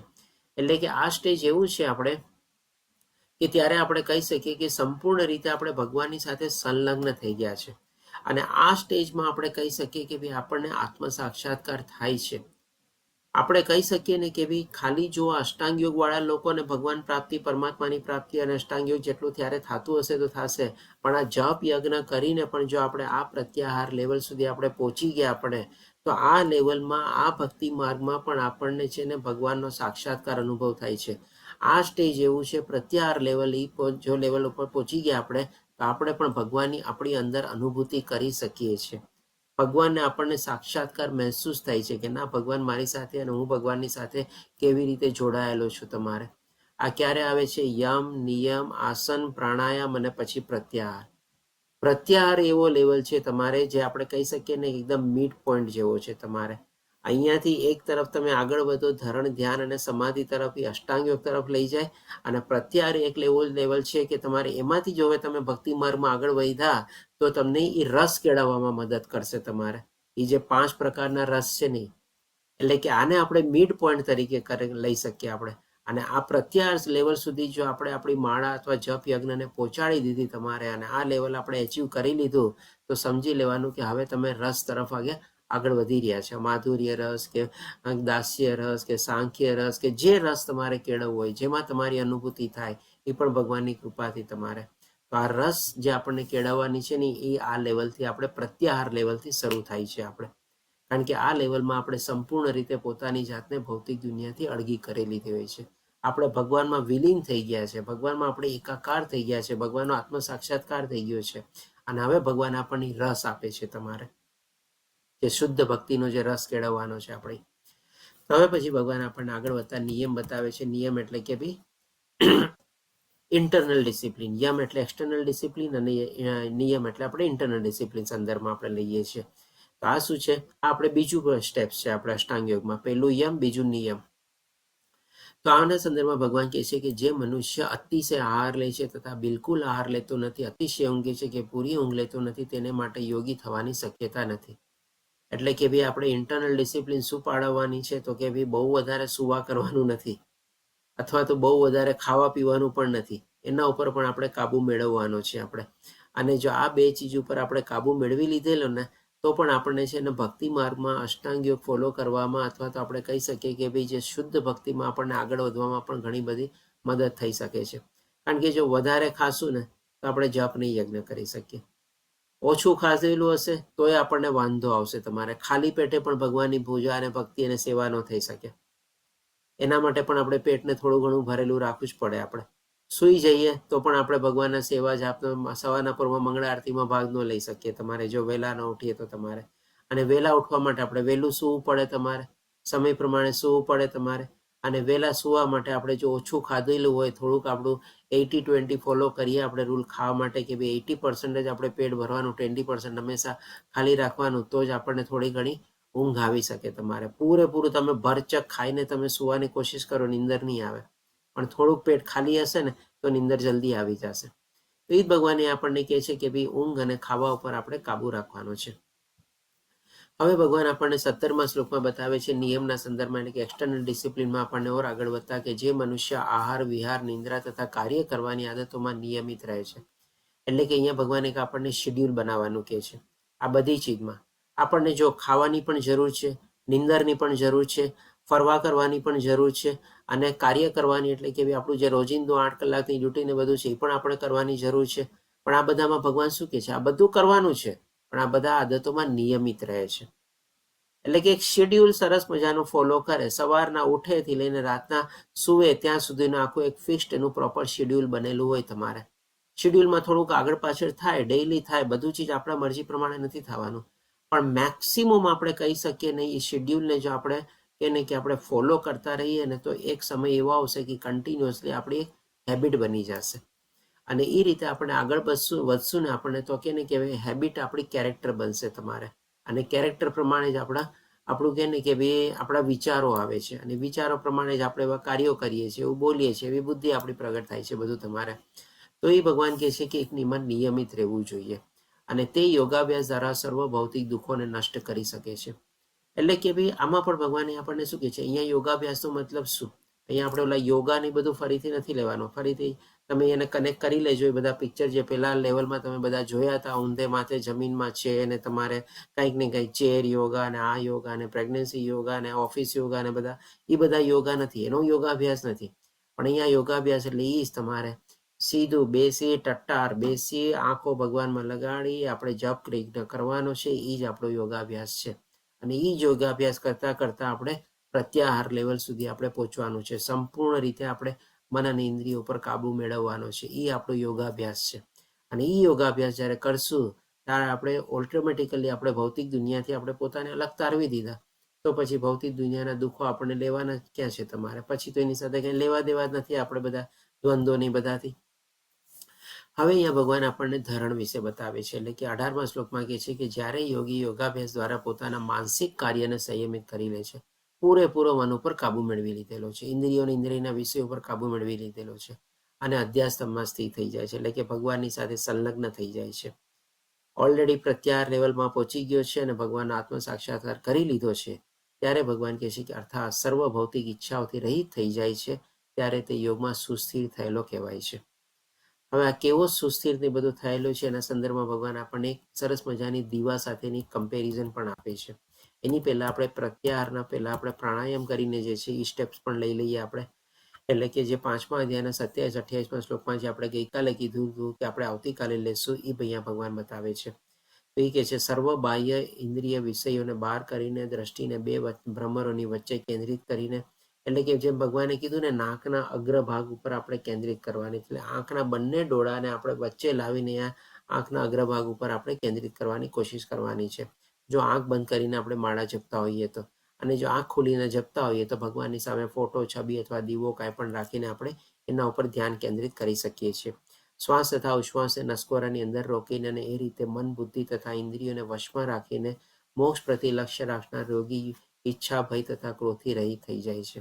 અને આવી અવસ્થામાં સતત રહેનારો યોગી નિસંદેહ મુક્ત હોય છે. એટલે કે આ પ્રત્યાહાર અને પ્રાણાયામ જે સ્ટેપ્સ છે આપણે ત્યાં સુધી આપણે પૂરેપૂરા, અત્યારે પ્રાણાયામ ઘણું ખરું આપણે યોગની પ્રક્રિયા જે બધી આપણે લઈએ છીએ, તમારે જે ટીવીમાં પણ બધા યોગ બધા જે આવે છે, તમારે થોડું ઘણું આપણે આપણી શ્વાસ પ્રક્રિયા ઉપર આપણે કંટ્રોલ અથવા કાબુ મેળવેલો હોય છે. કારણ કે આ શ્વાસ પ્રશ્વાસ ઉપર પણ કાબુ મેળવીએ ને એ આપણને ડાયરેક્ટલી ઓર ઇનડાયરેક્ટલી આપણને મન ઉપર કાબુ મેળવવા માટે પણ મદદ કરે છે, થોડે ઘણા અંશે આપણે. પણ આપણે છે ને સંપૂર્ણ ઈ યોગામાં પ્રવૃત્ત નથી થવાનું, અથવા તો ઓલા યોગામાં બી પ્રવૃત્ત નથી થવાનું, પણ આપણે આપણા જપ યજ્ઞમાં આ બંનેનું કમ્બાઈન કરીને આપણે એમાં આપણને સફળતા અથવા તો આપણને સારી રીતે આગળ વધારવામાં મદદ કરી શકે એવી રીતે આપણે એમાં કનેક્ટ કરીને આગળ વધવાનું છે. પછી ભગવાન આપણને 19મા શ્લોકમાં ધ્યાન વિશે બતાવે છે. તો જેમ કીધું ને એક સરસ મજાની કમ્પેરિઝન આપે છે આપણને કે કેવી રીતે યોગમાં સુસ્થિર થયેલો હોય છે. તો ભગવાન કહે છે જેવી રીતે વાયુ રહી સ્થાનમાં દીવો અસ્થિર થતો નથી, તેવી જ રીતે યોગીનું મન વશમાં હોય છે, તે દિવ્ય આત્મામાં ધ્યાનમાં સદા સ્થિર રહે છે. એટલે કે અહીંયા જે ભગવાન આપણને એક્ઝામ્પલ દ્વારા આપણને અથવા તો કમ્પેરિઝન આપીને જે કહેવા માંગે છે કે સંપૂર્ણ રીતે આપણે ભગવાનની સાથે જોડાયેલા છે. આપણને આત્મ સાક્ષાત્કાર થઈ ગયો અને આત્મ સાક્ષાત્કાર થયા પછી પણ આપણે ભગવાનમાં એટલા બધા આપણે કે એકરૂપ થઈ ગયા છે, અથવા તો ભગવાનની સાથે આપણે એવી રીતે આપણે જોડાઈ ગયા છે તમારે કે આપણે છે ને ભગવાનને છોડવાનું નામ જ નથી લેતા. કે છે ને કે ભગવાન આપણને જ્યારે 5મા અધ્યાયમાં આપણને બતાવ્યું હતું ને કે જીવન મુક્ત અથવા તો એની અવસ્થા કેવી હોય છે કે સૂતા, બેસતા, ઉઠતા, ચાલતા, ખાતા, પીતા બધામાં એનું મન ક્યાં હોય છે? તો કે ભગવાનની સાથે હોય છે. તો આ ઈ અવસ્થા છે તમારે, કે જેમ આપણે દીવો હોય તમારે હવે ભગવાનની સાથે જોડાયેલો છે તમારે, જેમ દીવો હોય એની અગ્નિ અથવા જે ફ્લેમ હોય, માની લો એમાં આપણે ઉપર પંખો બંધ હોય તમારે, બારી બારણા બંધ હોય તમારે, બહુ હવાની હલનચલન ન હોય તમારે, તો ફ્લેમ કેટલી એકદમ સ્થિર થઈ જાય તમારે. અને એની ઉપર જે કાળા મેસ અથવા જે ધુમાડો એ પણ કેવી એકદમ સ્ટ્રેટ લાઈનમાં જતો હોય તમારે. તો આપણે પણ જ્યારે ભગવાન સાથે જોડાઈ ગયા હોય તમારે અને ભગવાન સાથે સંલગ્ન થઈ ગયા હોય, ભગવાન સાથે આત્મ સાક્ષાત્કાર આપણને પ્રાપ્ત થયેલો હોય, ત્યારે આપણે આ ચીજને છોડવા માંગતા નથી. આને સંદર્ભમાં આપણે હજી બીજો એક્ઝામ્પલ પણ લઈ શકીએ. નાનું બાળક હોય તમારે, એ જ્યારે માતાને વળગીને બહુ નાનું હોય તમારે, માની લો જે 2-4 મહિનાનું પણ નથી થયું તમારે, અને જ્યારે માતાના ખોળામાં તમારે સૂતું હોય તમારે, ત્યારે કેટલું માતાને એકદમ ચોટીને અને જોડાઈને તમારે સૂતું હોય તમારે, અને એમ કેવું ગાઢ નિંદ્રામાં હોય તમારે. બસ આ જ અવસ્થા છે. તમને જ્યારે ભગવાન મળી ગયા, તમને આત્મ સાક્ષાત્કાર થયું, તમે ભગવાનની સાથે જોડાઈને બસ તમે પૈડા રહ્યો તમારે, બસ એમાં તમને સુખ, શાંતિ અને ચેન ને બધું મળે છે. કોઈ જાતનું હલન ડુલન કરવાની કે કઈ જરૂર નથી. આ અવસ્થા ભગવાન આપણને બતાવે છે અહીંયા. પછી ભગવાન આપણને આગળ બતાવે છે તો 20 થી લઈને આપણે કહે છે 23મા શ્લોકમાં, એટલે કે સમાધિ લેવલ, એટલે કે અષ્ટાંગ યોગનું જે છેલ્લું સ્ટેપ્સ, 8મું સ્ટેપ્સ આપણે યમ, નિયમ, આસન, પ્રાણાયામ, પ્રત્યાહાર, ધરણ, ધ્યાન અને સમાધિ. તો આ સમાધિ જે લેવલ છે, 8મું જે સ્ટેપ્સ છે, તમારે એકદમ ટોપમોસ્ટ લેવલ છે, એ લેવલમાં કેવી સ્થિતિ હોય છે. હવે આ લેવલ પણ છે ને આપણને ભક્તિ યોગમાં પ્રાપ્ત થઈ શકે છે. આપણે જસ્ટ કનેક્ટ કરવાની આપણે કોશિશ કરીએ તો જેને સમાધિ કહેવામાં આવે છે, એ પૂર્ણ અવસ્થામાં મનુષ્યનું મન યોગાભ્યાસ દ્વારા ભૌતિક માનસિક ક્રિયાઓથી પૂરેપૂરું સંયમિત થઈ જાય છે. પૂરેપૂરો ઇન્દ્રિયો પર કાબુ મેળવી લીધો, મન ઉપર કાબુ મેળવી લીધો. અને આ સિદ્ધિનું વિશિષ્ટ લક્ષણ એ છે કે મનુષ્ય શુદ્ધ મનથી પોતાને જોઈ શકે છે. પોતાને જોવાનો મતલબ શું? જેમ કીધું ને કે ભાઈ એક જે પ્રકારનો આપણને રસ કેળવાશે તમારે, જેમ એ ભગવાન કહે છે ને શુદ્ધ મનથી. મન ક્યારે શુદ્ધ થયું? જ્યારે ભૌતિક દુનિયાની બધી ઈચ્છાઓ બધી આપણા મનમાં ખલાસ થઈ ગઈ. હવે ઉદ્ભવતી જ નથી ઈચ્છાઓ તમારે. ઉદ્ભવતી ઈચ્છા ઉદ્ભવતી હતી, આપણે એના પર સંયમ કાબુ મેળવીને એને એટલી શાંત કરી દીધી કે હવે ઉઠવાનું નામ જ નથી લેતી તમારે. અને હવે જ્યારે આપણે ભગવાનની સાથે જોડાઈ ગયા છે તમારે, ત્યારે આપણને આપણું મન પણ શુદ્ધ થઈ ગયું છે, એટલે કે ભગવાનને આપણે પોતે જોઈ શકીએ છીએ. જેમ કીધું ને કે આપણને આત્મ સાક્ષાત્કાર થઈ શકીએ છીએ. અષ્ટાંગ યોગનું સમાધિ લેવલ એટલે કે શું? એ લોકોને પરમાત્મા જોતા હતા તમારે, તો પરમાત્મા રૂપમાં હતો. તો અષ્ટાંગ યોગમાં હતો તો ભગવાનને ઉર્જા, પ્રકાશ, શક્તિ જે સમજે એમાં એને વિલીન થવું હતું ને તમારે. તો ભક્તિ યોગમાં પણ આપણને એ અવસ્થા પ્રાપ્ત થઈ શકે છે જ્યારે આટલી શુદ્ધતા આપણે પ્રાપ્ત કરી લીધેલી હોય અને ભગવાન પ્રત્યે પ્રેમ આપણે વિકસાવી દીધો હોય, ભગવાન પ્રત્યે એવો રસ આપણે વિકસાવી લીધેલો હોય, ભગવાન સિવાય બીજું કાંઈ સૂઝતું જ ન હોય, ત્યારે આપણને પણ એટલી જ આનંદ મળે છે, એટલું જ સાચું સુખ, શાંતિ અને પરમ અને દિવ્ય આનંદ આપણને પ્રાપ્ત થાય છે. તો ભગવાન કહે છે કે એ આનંદ અવસ્થામાં મનુષ્ય દિવ્ય ઇન્દ્રિયો દ્વારા અનુભવાતા અપાર દિવ્ય સુખમાં સ્થિત રહે છે. કારણ કે જો અહીંયા ભગવાન આપણને શું કીધું? પોતાની જાતને જોઈ શકે. તો પોતાની જાતને જોવાનું શું? એટલે આપણે જાણીએ છીએ કે ભાઈ આપણી ઓળખાણ એટલે આત્મા, એટલે કે આપણે પોતાની જાતને, એટલે કે આપણી આત્મા અને પરમાત્માને આપણે જોઈ શકીએ છીએ તમારે. અને ક્યારે જોઈ શકીએ? જ્યારે દિવ્ય ચક્ષુ પ્રદાન થાય ત્યારે ને. ભગવાન 11મા અધ્યાયમાં જ્યારે અર્જુનને દિવ્ય ચક્ષુ આપશે ને, ભગવાન એને વિશ્વરૂપ દર્શન દેખાશે, તો અહીંયા તો ભગવાન આપણને આ ભક્તિ યોગમાં પણ એનો રસ્તો બતાવી દે છે કે ભાઈ આ ભક્તિ યોગમાં આપણે આ ચરમસીમા સુધી જો પહોંચી ગયા તો આપણી પણ બધી ઇન્દ્રિય ખાલી ચક્ષુ જ નહીં પણ આપણી બધી ઇન્દ્રિયો દિવ્ય થઈ જશે. કારણ કે ભગવાન શું કહે છે? એની દિવ્ય ઇન્દ્રિયો દ્વારા, એટલે કે ખાલી ચક્ષુ નહીં, બધી ઇન્દ્રિયો આપણે દિવ્યતા પ્રાપ્ત કરી શકીએ છીએ અને આવું અપાર દિવ્ય સુખમાં સ્થિત રહે છે. અને એ રીતે પ્રસ્થાપિત થયેલો મનુષ્ય કદાપી સત્યથી જુદો પડતો નથી. જેમ કીધું રહેલું, નાનું બાળક માતાને કેનું ચોટીને કેવું સૂતું હોય તમારે. હવે માતા જરાક એનો હાથ આમ કરે અને એને ઘોડિયામાં સુવાડવાની કોશિશ કરે, ઓલું બાળક કેવું તરત જાગી જાય તમારે, કેવું તરત રોવા માંડે તમારે. તો આપણી સ્થિતિ અત્યારે છે ને એવી બાળક જેવી હોય છે. આ સ્થિતિમાં જ્યારે આપણે ભગવાનની સાથે લગ્ન થઈ જાય ને ભગવાનની સાથે જોડાય ને, આપણે પણ એટલા જ ગાઢ રીતે ભગવાનની સાથે આપણે એને અડેલા ને એને પકડીને આપણે હોઈએ છીએ તમારે. આપણે એની સાથે જુદા થવાનું નામ જ નથી લેતા. માતા જરાક જુદું કરવાની કોશિશ કરે, કેવા આપણે રોઈએ તમારે, બાળકે રોવે ને. એ ભગવાન કહે છે કે સત્યથી કદી જુદો પડતો નથી. અને આ સુખની પ્રાપ્તિ થયા પછી આનાથી મોટો કોઈ લાભ હોય એમ તે માનતો નથી. ભગવાન મળી ગયા, હવે શું જોવે તમારે. અને આવી સ્થિતિ પામીને મનુષ્ય મોટામાં મોટી વિપત્તિમાં પણ વિચલિત થતો નથી. હવે વિપત્તિ જેવું કઈ રહ્યું જ નહીં તમારે. ભગવાનની સાથે જોડાઈ ગયા તો પછી ભગવાનની સાથે આપણને વિપત્તિ ક્યાંથી આવવાની તમારે? વિપત્તિ તો ભગવાનની સાથે વિખૂટા પડેલા હોય ત્યારે હોય ને. ભગવાનનું જ્યારે સ્મરણમાં આપણે ભૂલી ગયા હોય, તમારે ભગવાનને આપણે કે આપણી પોતાના ઓલામાં બધી ચીજમાં આપણે ભગવાનને ઇન્વોલ્વ ન કરતા હોય ત્યારે આપણને વિપત્તિને ત્યારે તકલીફ થાય છે. પણ જો ભગવાન સાથે હોય તો કોઈ તકલીફ રહેવાની જ નથી. આજે અર્જુનને કોઈ તકલીફ આવી? અર્જુનને કોઈ વિપત્તિ આવી તમારે? મહાભારતના યુદ્ધમાં બધી તકલીફો અને વિપત્તિ આવી, ભગવાન સાથે હતા, ભગવાને બધામાંથી એનો બેડો પાર કર્યો તમારે, યુદ્ધ જીતાડ્યું તમારે. બોલો, તો પછી ક્યાંથી કોઈ વિચલિત થાય જ આપણે. અને ખરેખર સમાધિની આ અવસ્થા એ જ તો ભૌતિક સંસર્ગમાંથી ઉપજતા સર્વ દુઃખોમાંથી પ્રાપ્ત થતી વાસ્તવિક મુક્તિ છે. એટલે કે ભાઈ આવી અવસ્થામાં આપણે આ જીવનમાં પણ પ્રાપ્ત કરી શકીએ છીએ તમારે. ભક્તિ યોગને આપણે અપનાવીને પણ આવી અવસ્થા પ્રાપ્ત કરવી આપણા માટે પોસિબલ છે. આપણે ન કહી શકીએ કે ખાલી આ જે સમાધિ લેવલ છે અષ્ટાંગ યોગ વાળાને જ મળે છે તમારે. ઉલટાને એમાં તો વિચલિત અને પતિત થવાના ઘણા ચાન્સીસ છે. પણ આ ભક્તિ યોગમાં તો આપણને કેટલી બધી સુરક્ષા મળશે. હવે માની લો એ માતા તમારે જરાક બાળકને છૂટું પાડે ને ઘોડિયામાં સોડાવવાની કોશિશ કરે ને બાળક તરત રોવા માંડે તમારે ને જાગી જાય, માતા તરત શું કરે? પાછું બાળકને પોતાના ઓલામાં લઈ લે તમારે. માતા પણ અલગ થવા દે બાળકને? નો થવા દે ને. તો ભગવાન પણ પછી આપણે આ ભક્તિ માર્ગમાં જો આ અવસ્થા પ્રાપ્ત કરીએ તો ભગવાન પણ આપણને અલગ ન પાડે તમારે. પછી આ ભગવાન આપણને આગળ બતાવતા કે છે 24મા શ્લોકમાં કે મનુષ્ય શ્રદ્ધા તથા નિશ્ચયપૂર્વક યોગાભ્યાસમાં નિમગ્ન થઈ જવું જોઈએ. આ બધું ક્યારે થાય? પૂર્ણપણે ભગવાન ઉપર આસ્થા, વિશ્વાસ, શ્રદ્ધા જાગે ત્યારે જ. અને પથભ્રષ્ટ થવું જોઈએ નહીં. એટલે કે ભાઈ ભક્તિ માર્ગમાં આગળ વધવા માટે કે નહીં કે સીધો માર્ગ નથી, કઠિન માર્ગ છે તમારે. ઘણી વિટંબણા આવશે, ઘણા વાંધા આવશે. આપણા પોતાના જ લોકો આપણને ઘણી બધી કમેન્ટ પાસ કરશે અને ઘણી બધી વિટંબણાઓ પણ ઊભી કરી શકે છે તમારે. પણ એ બધાનો સામનો કરીને આપણે આગળ વધવાનું છે તમારે. એટલા માટે ભગવાન કહે છે પથભ્રષ્ટ થવું ન જોઈએ. ડગમગી નથી જવાનું આમાંથી. તેણે મનમાં અનુમાનોથી ઉત્પન્ન થયેલી સર્વ દુન્વે ઈચ્છાનો સર્વથા ત્યાગ કરવો જોઈએ. એટલે કે ભાઈ ઘણી બધી પરિસ્થિતિઓ અને સંજોગોને બધું આપણી આજુબાજુ એવું સર્જાશે કે ભાઈ આપણે ક્યારેક એમાંથી વિચલિત અથવા તો પતિત થઈએ અથવા તો કોઈકનું સાંભળીને પણ આપણને એમ લાગે કે ભાઈ આ બધું કરીને આપણને શું ફાયદો મળ્યો છે, આ બધું કરીને પણ તો મારી સાથે આમ થયું તમારે. તેમ છતાં પણ આપણે ભગવાનને છોડવાના નથી તમારે. કારણ કે ભગવાન એક રીતે આપણે ગમે તે રીતે આટકત રીતે સીધી રીતે કંઈક ને કંઈક રૂપમાં આપણી પરીક્ષા લેવા માંગતા હોય છે.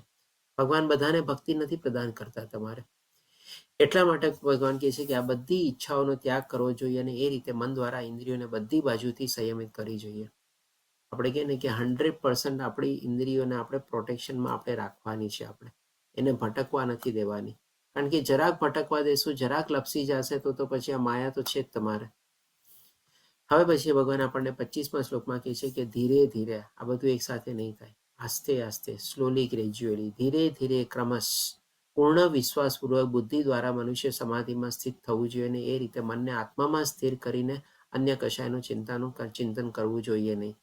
એટલે કે કીધું ને કે ભગવાને વિશ્વાસપૂર્વક ભગવાન ઉપર પૂરેપૂરું આસ્થા, વિશ્વાસ, શ્રદ્ધા રાખવાની છે. ભગવાન સિવાય કાંઈ નથી. ભગવાન જે કરે છે બધું બરાબર કરે છે. જે થાય છે બધું ભગવાનની મરજીથી જ થાય છે. જરાય ડગમગવાનું નથી આપણે. ભગવાન આપણને છે ને હારવા નહીં દે ક્યારે. આપણને ભગવાન આપણને પાછા નહીં પાડે. જો ભગવાન ઉપર આપણે વિશ્વાસ મૂકી દેશું ને તો એકવાર ભગવાનની શરણાગતિ લઈ લેશું ને તમારે તો. પણ આપણા ઉપર વિશ્વાસ રાખીને આપણે ગમે તેટલા પ્રયાસ કરશું ને આપણને પાછા પડશું. આપણે હારી જશું, આપણે કંટાળી જશું, આપણે થાકી જશું. પણ જ્યારે એકવાર ભગવાનનો સારો અને આશરો લીધો હશે ને, ભગવાન આપણને થાકવા બી નહીં દે. ભગવાન આપણને પછાડશે બી નહીં. પછાડશે તો ઊભા બી કરશે. ભગવાન આપણને આંગળી પકડીને દોરવણી પણ આપશે અને ભગવાન આપણને પૂરેપૂરી હિંમત પણ આપશે. પૂરેપૂરું ભગવાન ઉપર બધી રીતમાં આપણે વિશ્વાસ રાખવાનો છે. હવે ભગવાન 26મા શ્લોકમાં આપણને કહે છે કે મન પોતાની ચંચળ તથા અસ્થિર વૃત્તિને કારણે જ્યાં જ્યાં ભટકતું હોય ત્યાંથી મનુષ્ય તેને સર્વથા પાછું વાળી લેવું જોઈએ અને પોતાને નિયંત્રણ હેઠળ લાવવું જોઈએ. હવે આ કઠિન નથી. સૌથી પહેલા તો મન ઉપર કાબુ રાખવો જોઈએ. તો ભગવાને પહેલા જ બતાવી દીધું છે. મન ઉપર કાબુ નહીં રાખીએ તો આપણો શત્રુ બનશે અને કાબુ રાખ્યો તો આપણો મિત્ર બનશે. હવે ભગવાન એના ઉપાય પણ બતાવે છે કે ભાઈ કેવી રીતે આપણે એને મિત્ર બનાવવાની કોશિશ કરવી જોઈએ તમારે. અથવા તો ભગવાન આપણે કહે ને કે ભાઈ કોઈકને આપણે કોઈકની સાથે આપણને બહુ ગમતું હોય અને બહુ ફાવતું હોય અને આપણને એની જરૂરત હોય કે સ્વાર્થ હોય, વોટ એવર ઇટ ઇઝ તમારે, આપણે એને કેવો આપણા મિત્ર અથવા તો આપણામાં એને લાવવાની કોશિશ કરીએ ને, તો એ જ ભગવાન અહીંયા આપણને રસ્તો બતાવે છે કે આ બધામાં મેઇન જે છે એ મન ઉપર કાબુ મેળવવાનો છે. તો મન તો ભટકવાનું જ છે તારે, પણ મન ઉપર કાબુ મેળવવા માટે તારે શું શું કરવાનું? તો અહીંયા પહેલો ઉપાય ભગવાન આપણને બતાવે છે કે જ્યાં જ્યાં જાતું હોય, ભટકતું હોય ત્યાંથી આપણે એને પાછું વાળવાનું છે તમારે. ઓલું નાનું બાળક હોય તમારે, નાનું બાળક રમતું હોય અને માતા કંઈક કામ કરતી હોય, માતા શું કરે ને પેલા એક હાથમાં રમકડું આપે અને પછી એને બેસાડી દે. બાળક તો શું છે, રમકડાથી કેટલી વાર રમવાનો, થોડી વાર રમ્યો પાછું તમારે આમ તેમ આડોવડું જાય તમારે. માતા શું કરે? પાછી ઊભી થાય, પાછું બાળકને પોતાના વશમાં કરે અને પાછું બીજું કંઈક રમકડું એને રમવા આપે. એટલે કે જ્યારે બાળક આવી રીતે એનાથી દૂર જાતું જાય અથવા તો કોઈ જગ્યા ભટકતું હોય તમારે, જ્યાં ખતરો હોય તમારે, એને પોતાના વશમાં લઈને કંટ્રોલમાં લઈને કંઈક રમકડું આપે તમારે. તો એ તો ભગવાન એ આપણને કરવાનું કહે છે. મન પણ આપણું બાળક જ છે. મનની સાથે બહુ કઠોરતા રીતે નથી વર્તવાનું. મનને આપણે છે ને કે આસ્તે આસ્તે ઠપલાવીને આપણે એને આપણા કાબુમાં લાવવાની કોશિશ કરવાની છે. બહુ જડતા કરશું તો નહીં આવી શકે. એટલા માટે ભગવાન કહે છે કે જ્યાં જ્યાં હોય ત્યાં એને પાછું વાળી લેવું જોઈએ અને નિયંત્રણ હેઠળ લાવવું જોઈએ તમારે. પછી ભગવાન આપણને 27મા શ્લોકમાં બતાવે છે કે જે યોગીનું મન મારામાં સ્થિર રહે છે તે નિશ્ચિતપણે દિવ્ય સુખની સર્વોચ્ચ સિદ્ધિને પ્રાપ્ત કરે છે.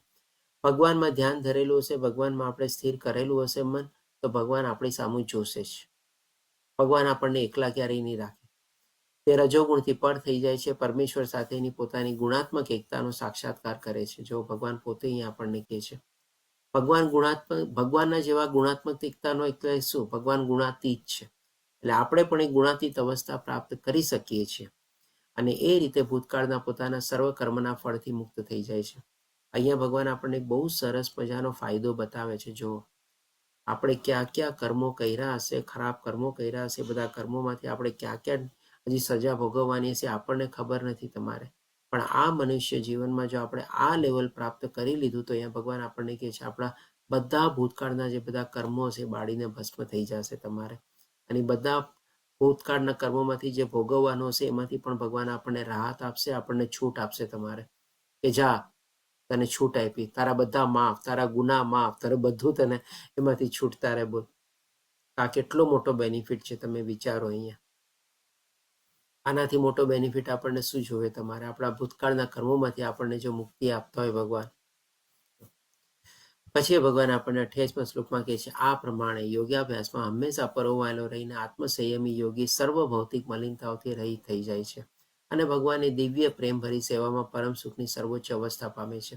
આ કઈ અવસ્થા છે? તો કે ભગવાનની આપણે સાથે આત્મ સાક્ષાત્કાર પામી લીધો. આપણા ભૂતકાળના બધા કર્મો ભગવાને આપણને માફ કરી દીધા, બાળીને ભસ્મ કરી દીધા, ભગવાન એમાંથી આપણને મુક્ત કરી દીધા અને આપણને એક પ્રકારનો રસ જ્યારે ભગવાન પ્રત્યે જાગી ગયો ત્યારે ભગવાન શું કહે છે? પ્રેમ ભરી સેવામાં.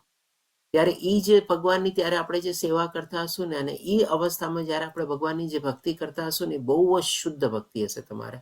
કારણ કે ઇવન ગુણાતીત અવસ્થા બી આપણે પ્રાપ્ત કરેલી છે. આગલા શ્લોકમાં ભગવાને આપણને બતાવી દીધું ને કે ગુણાતીત જેવી ભગવાનની પ્રકૃતિ પામી લીધી હોય, પાપ કર્મો નષ્ટ થઈ ગયા હોય, ભૌતિક દુનિયાની આસક્તિમાં કંઈ આપણને રસ ન હોય, બધા દ્વંદ્વોથી આપણે ઉપર થઈ ગયા હોય, ભયથી આપણે મુક્ત હોઈએ તમારે અને ક્રોધથી મુક્ત હોઈએ તમારે, આસક્તિથી મુક્ત હોઈએ તમારે. આ બધા ફીચર્સ ભગવાને બતાવી દીધા. તો હવે બાકી શું રહ્યું? એ જે પ્રેમ ભરી અથવા તો જે રસ જગાડવાનો હતો એ પણ હવે જાગી ગયો ભગવાનની કૃપાથી આપણને. એટલા માટે ભગવાન કહે છે ત્યારે ભગવાનની દિવ્ય પ્રેમ ભરી સેવામાં પરમ સુખની સર્વોચ્ચ અવસ્થા, એટલે કે આનાથી ઉપર અવસ્થા કોઈ છે જ નહીં. ભગવાનનું ધામ મળી ગયું ને ભગવાનની સાથે આપણે સાનિધ્ય પ્રાપ્ત કરી લીધું અને ભગવાનની એવી પ્રેમ ભરી સેવામાં, રસ ભરી સેવામાં આપણે પોતે પ્રવૃત્ત થઈ ગયા. હવે ભગવાન આપણને 29મા શ્લોકમાં કહે છે કે સાચો યોગી સમગ્ર જીવોમાં મને તથા મારામાં સર્વ જીવોને જુએ છે. એટલે કે બધામાં એક જ રૂપ જોવે છે. ઇવન આપણા બધા જે સગા સંબંધીઓ આ બધાનો પણ જે આપણે દાખલો લીધા આપણા ફેશિયલ એક્સપ્રેશન તરીકે, એ બધાને પણ એ અવસ્થાને પણ આપણે પાર કરી લીધેલી છે તમારે. અને ખરેખર આત્મ સાક્ષાત્કારી મનુષ્ય મને પરમેશ્વરને સર્વત્ર જુએ છે. આપણે એટલી હદ સુધી આપણે આગળ વધી ગયા છીએ, એટલી આપણે કહે ને કે ભગવાનનો આત્મ સાક્ષાત્કાર પ્રાપ્ત કરી લીધો છે કે હવે ભગવાન સિવાય બીજું કંઈ આપણને દેખાતું જ નથી આમ જોવા જઈએ ને તો. હવે 30મા શ્લોકમાં ભગવાન આપણને કહે છે કે જેઓ મને સર્વત્ર એટલે કે અત્ર તત્ર સર્વત્ર બધી જગ્યાએ ભગવાન જ છે, બધી જગ્યાએ ભગવાન વ્યાપક છે, બધી જગ્યાએ ભગવાન છવાયેલા છે, બધી કણકણમાં ભગવાન રહેલા છે. બસ એવી અનુભૂતિ આપણામાં થઈ ગઈ છે અને મારામાં સર્વ પદાર્થોને જુએ છે, એટલે કે કણકણમાં ભગવાનનો વાસ રહેલો છે. તેનાથી હું કદાપી દૂર થતો નથી અને તેઓ પણ મારાથી કદાપી દૂર થતા નથી. એટલે કે જેમ ઓલું માતા અને બાળકનું એક્ઝામ્પલ લીધું ને, બસ એવી જ રીતે જોડાયેલા છે. ઘણી વાર તમે જોજો માતા જ્યારે પોતાના બાળકને લઈને આવી રીતે આમ સૂઈ બી ગઈ હોય ને પલંગ ઉપર, તમારે આખી રાત તમારે એવી રીતે બંને માતા અને બાળક ચોંટાયેલા હોય ને તમારે આખી રાત પસાર થઈ જાય ને ખબર ન પડે, સવારે થઈ જાય તમારે. બોલો, અને સવારે બંને જાગે તમારે. બોલો, એટલે કે ભાઈ ભગવાન એ જ કહે છે ને કે ભાઈ હું પણ એનાથી દૂર થતો નથી ને એ પણ મારાથી દૂર થતો નથી. 31મા શ્લોકમાં ભગવાન કહે છે કે જે યોગી મને કૃષ્ણની તથા સર્વ જીવોમાં રહેલા પરમાત્માને અભિન્ન જાણીને પરમાત્માની સેવા ભક્તિ કરે છે તે સર્વ સંજોગોમાં મારી ભાવના રહે છે. એટલે કે અભિન્ન એટલે કે ભાઈ બધી જગ્યાએ ભગવાન એક જ છે. ભગવાન અલગ અલગ નથી, ભગવાન જુદા જુદા નથી. તમારે બધા જીવોમાં, બધા દેવી દેવતાઓમાં, બધા દેવી દેવતાઓ પણ ભગવાનના અંગ રૂપે જ છે. તમારે એ ભાવેથી જો દેવી દેવતાઓને પૂજે કે ભગવાનના અંગ તરીકે મારે એને પૂજવાના છે અને પરમાત્માના એક અંશ તરીકે છે તમારે, અને એવી રીતે બધાની સેવા અને બધું કરતા હોય તો પણ ભગવાન કહે છે કે મારી ભાવનામાં જ રહેલો છે, કારણ કે ભગવાન સાથે સંલગ્ન છીએ ને. એ દેવી દેવતાઓ પાસે શેના માટે જાય છે? પોતાની ભૌતિક ઈચ્છા પૂર્તિ કરવા માટે ને. પણ હવે ભૌતિક ઈચ્છા જ નથી રહી, અને દેવી દેવતાઓને પણ ભગવાનના અંગ અને અંશ તરીકે પૂજે છે. એ પણ પરમાત્માનો અંશ તરીકે, જે હું આ આત્મા છું એવી રીતે એ પણ એક પરમાત્માના અંશ તરીકે જ રહેલા છે. તો એ ભગવાન કહે છે કે ભાઈ સર્વ સંજોગોમાં ભગવાનની સાથે સંલગ્ન રહેલો છે. અને છેલ્લે 32મા શ્લોકમાં કહે છે ભગવાન કે હે અર્જુન, જે યોગી પોતાની તુલનામાં સર્વ પ્રાણીઓને તેમના સુખોમાં તથા દુઃખોમાં પણ સમાનપણે દર્શન કરે છે તે પૂર્ણ યોગી છે. આના સંદર્ભમાં એ શ્લોક ફરીથી યાદ કરો. આજે આપણા ઘણા બધા ઓળખીતા પાળખીતા વ્યવહારો આ તે બધા સંબંધોમાં આવ્યા તમારે. એકનાથી આપણે ખુશ છીએ અને એકનાથી આપણે દુઃખી છીએ. હવે એક પરિસ્થિતિમાં તો માની લો જેને ખુશ થતા હતા, જેનાથી આપણને મતલબ હતો, આપણે ખુશ થતા હતા, અને જેનાથી આપણને કંઈક આડું પડ્યું હતું ત્યારે આપણે દુઃખી થતા હતા. હવે જ્યારે આ જ્ઞાન પ્રાપ્ત કરી લીધેલું છે આપણે, ત્યારે હવે એ અવસ્થામાં માની લો એ વ્યક્તિને લાવો તમારે આપણી બેની સામે તમારે, આપણે શું સમજીએ? તમારે બધાને એક જ ભાવના રહીએ ને. આપણને કોઈના પ્રત્યે તફાવત ન હોય, ભેદભાવ ન હોય. અથવા તો હવે માની લો પાછી પહેલી સ્થિતિ યાદ કરો, તમે કન્ફ્યુઝ નહીં થતા, જસ્ટ પૂરેપૂરી રીતે સમજાવવાની કોશિશ કરું છું કે માની લો આ જ્ઞાન પ્રાપ્ત ન થયું હોય, અને હવે પહેલાની પરિસ્થિતિમાં એ જ વ્યક્તિ છે તમારે, હવે જેનાથી ખુશ થતો તો માણસ, હવે એનાથી કંઈક આડું પડ્યું, અને જેનાથી એને કંઈક આડું પડ્યું હતું એને ખબર પડી કે આ વ્યક્તિ તો ઓર હજી તકલીફમાં છે ને આવી રીતે આમ છે તમારે. એટલે કે એ વ્યક્તિ જેની સાથે એને આડું પડ્યું હતું, જેની સાથે એને વેર ભાવના હતી, જેની સાથે એને દ્વેષ ભાવના હતી, એને કંઈક તકલીફ પડી, ત્યારે આ વ્યક્તિ તમારે કેટલો ખુશ થશે. જો હા, હવે જેનાથી ખુશ થતો હતો, જેનાથી એને પ્રેમ હતો અને જેનાથી એને સ્વાર્થ હતો, એને જોઈને તો ખુશ થશે જ, નોર્મલ જેમ થતો તો થતો. પણ ઓલી વ્યક્તિ સાથે જ્યારે એના દ્વેષ ભાવના હતી, ઈર્ષા ભાવના હતી, ત્યારે એના મનમાં કેવા ફેશિયલ એક્સપ્રેશન આવતા તમારે. અને હવે જ્યારે એને ખબર પડી ને કે એ ઓર તકલીફમાં ગયો છે, ત્યારે એ બધી દ્વેષ ભાવનાથી બધું દૂર થશે, ઉલટાનું પોતે અંદરથી ખુશ થશે. હા, જો ખબર પડી ને એને, જેવું કર્યું તેવું ભોગવ્યું ને તમારે, આપણે ઓર ખુશ થશે. પણ આ કઈ અવસ્થા છે? આ અજ્ઞાની અવસ્થા છે ને. ત્યારે હવે જે વ્યક્તિને આ બધું જ્ઞાન પ્રાપ્ત થઈ ગયું છે એ પોતે ન્યુટ્રલ થઈ જશે, અથવા તો એક રીતે કહી શકીએ કે ભાઈ ઉદાસીન થઈ જશે. એની જેની સાથે સ્વાર્થ હતો, મતલબ હતો, ગમતો તો એ લાવીને ઊભો રાખો, કે જેની સાથે કંઈ એવો કડવો અનુભવ લાવીને ઊભો રાખો, એને કાંઈ ફરક નહીં પડે. અને હવે એ જ પરિસ્થિતિમાં જ્યારે એને ખબર પડશે કે જેને એની સાથે કંઈક ઓલું ઉલટું કર્યું હતું અથવા કડવો અનુભવ હતો અને એ અત્યારે તકલીફમાં છે, ત્યારે એના પ્રત્યે પણ એને કરુણા જાગશે તમારે, કે ભાઈ એ પણ જો અત્યારે કેવી સ્થિતિમાં છે, કેવી મનુષ્ય જીવન પ્રાપ્ત કરીને એ શેમાં પ્રવૃત્ત થયેલો છે તમારે, ખોટા કાર્યમાં પ્રવૃત્ત થયેલો છે ને. તો એ જ ભગવાન કહે છે ને કે ભાઈ એ તેમના સુખોમાં તથા દુઃખોમાં પણ સમાનપણે દર્શન કરે છે. કે ભાઈ શું કામ એણે પોતાની આત્માના ઉદ્ધાર અને કલ્યાણ માટે કાંઈ ન કર્યું તમારે? શું કામ એવી વેર ભાવના, દ્વેષ ભાવના, ખોટા કાર્યમાં ને બધામાં પડ્યો રહ્યો તમારે? એમાં પણ એને કરુણા જાગે છે. તો એ ભગવાન કહે છે પૂર્ણ યોગી છે. આ રીતે આપણે 32 શ્લોક કવર કર્યા. પાંચા કલ્પતરુભ્યશ્ચ કૃપા સિંધુભ્યઃ ચ પતિતાનાં પાવનેભ્યો વૈષ્ણવભ્યો નમો નમઃ. હરે કૃષ્ણ કૃષ્ણ કૃષ્ણ હરે હરે, હરે રામ રામ રામ હરે હરે. શિલા પ્રભુપાદ કી જય. શ્રી રાધા ગોવિંદ પ્રણામ. હરે કૃષ્ણ સર્વેને. 5-7 મિનિટ સમય વધારે લીધો, કારણ કે આપણે 32 શ્લોક કવર કરવાના હતા. કોઈને કોઈ પ્રશ્ન હોય તો લઈ શકીએ છીએ આપણે.